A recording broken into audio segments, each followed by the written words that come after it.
Hi, this is Gina, and I'm from Gina's Bows and Girly Things on Facebook, and I'm also Regina Darling on Facebook in any of the craft groups that I'm in. If you found me from one of those craft groups, welcome, and I'm glad to see you here. I am going to do a tutorial today on how to make your own timeline, Facebook timeline cover and profile picture. And these are for business pages mainly because a couple of people asked about how to do them and how to have them look really nice and how to do them on the cheap. Well, I'm going to show you how to do them for free. The program that I use is a photoshopping program called Paint.net, and you can download this program for free at the website getpaint.net. And it's an amazing program. It works really pretty much exactly the same as Photoshop, but without the cost, and that's why I love it. You can also do what I'm going to be showing you in Photoshop as well. One thing is you might want to make the screen, if you're watching this in YouTube, you might want to make the screen the video as big as your screen, because I'm going to be pointing at some things on the screen so that you can see what I'm pointing at and what's going on. So I'm going to just show you an example real quick of my timeline, Facebook timeline cover, and this is one that I made in Paint.net myself, real simply. And a lot of people were wanting this basic, shape and form, and I said, you know what, I'll make a tutorial and see if anybody, can benefit from that. So that's what this looks like, and I made my profile picture just using the middle of that timeline cover and just snipping the picture out of the middle and just squaring it up, and made a profile picture as well from it. And those, really are nice for the business page because it's all matching, and people will see that when you post, and you know what I'm talking about with the Facebook thing. Okay, so first thing we're going to do is we want to get a couple of things from Google Images. So you're going to go to Google Images, and up at the very top of Google Images you are going to type in, the first thing, we want to try to find some photo frames, and these are going to be what we're going to put our name in the middle, our business name. So type in photo frames free, and then over here click search tools, and then down here choose black and white. And once you do that, you'll get a bunch of stuff.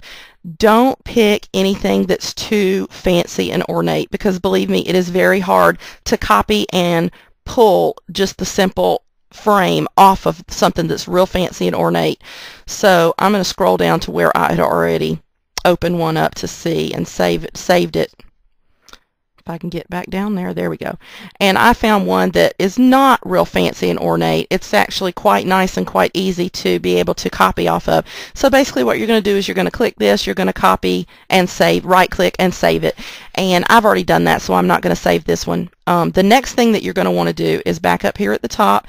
If you wanted to do a damask wallpaper like I have on mine, or if you wanted to do like maybe stripes. So let's see, stripes wallpaper.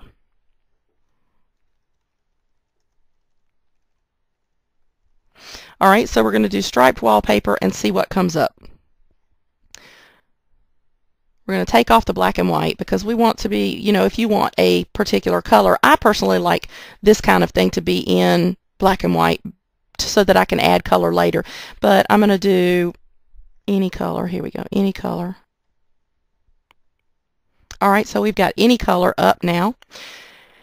And we're going to look at wallpaper patterns.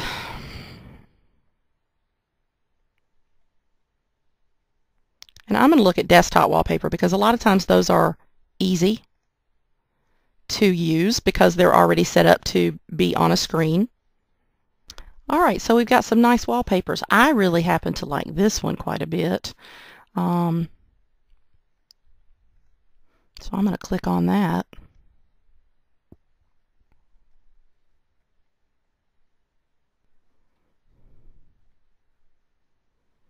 And that's quite nice.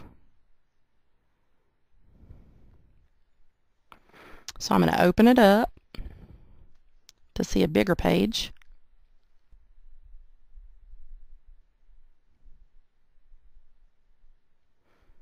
Alright, and then I've got the bigger picture, and I'm just going to right click on it and save the image. And I'm going to do that in my tutorial pictures file. Save. Okay, so now I've got the, some of the elements that I wanted to work with saved. So I'm going to open up paint.net, which I already have open. And I'm going to do is show you that I have a image already that gives me real easily and quickly. I have the width and height of the exact size that you need for the Facebook timeline picture. So it's 851 by 315 pixels. So what I'm going to do is I'm going to go up here and I'm going to start a new, and I'm going to change the pixels to 851 by 315, and I'm going to OK, and I'll have a new project, and it is the exact size that I need it to be. So first thing that I want to do when I'm working on this is I'm going to go up to File, and I'm going to click Open, and I need to open up these other pictures that I need to use on the, these other design elements. So I'm going to open up this wallpaper that I like. You can also use, I have this damask wallpaper also that you'll see. Let me click on it and you can see what that looks like. I have that wallpaper as well that I used on another project. And then I'm going to open another,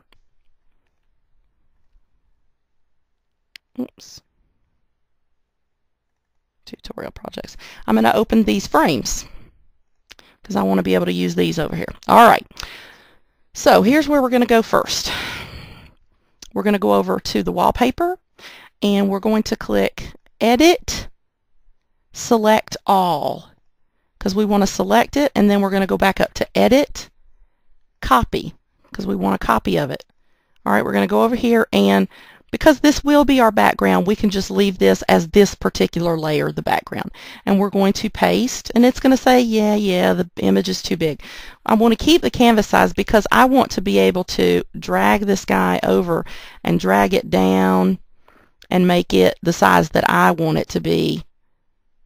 So I'm going to go drag it up from the bottom down here. Move that out of my way. Move that up. There we go. So I got it right where I want it to be. All right, and now I'm going to go back up here, just moving it around and squiggling it. And I'm going to deselect because I want it to be there and it's done and it's not going to move again. We're perfect. So the next thing I'm going to do, move up my layers, and I'm going to add a new layer. Definitely want to add a new layer because every time you do a new element on here, you want to make sure that it is going to be layered on top of this one. All right, this is great. This black right here, perfect. So we can use the black that I've already got, and I'm going to draw a rectangle on the bottom down here. So what I'm going to do is I'm going to go over to Tools, and I'm going to click on the rectangle drawing, and maybe about 2/3 of the way down, so 1/3 of this, I'm going to just start on one corner, click my mouse, drag this guy over here, and I'm going to draw from one end to another a rectangle. All right, and then the next thing I want to do is I want to click, make sure that on my colors that I've got the black right here because that's what I want to do at the bottom. Sorry, my screen is small, so my element boxes, or I have to move them out of my way. All right, and then I'm going to go up to Tools, and I'm going to click Paint Bucket, and I want to paint this area there black. Whoop, there we go. It's done.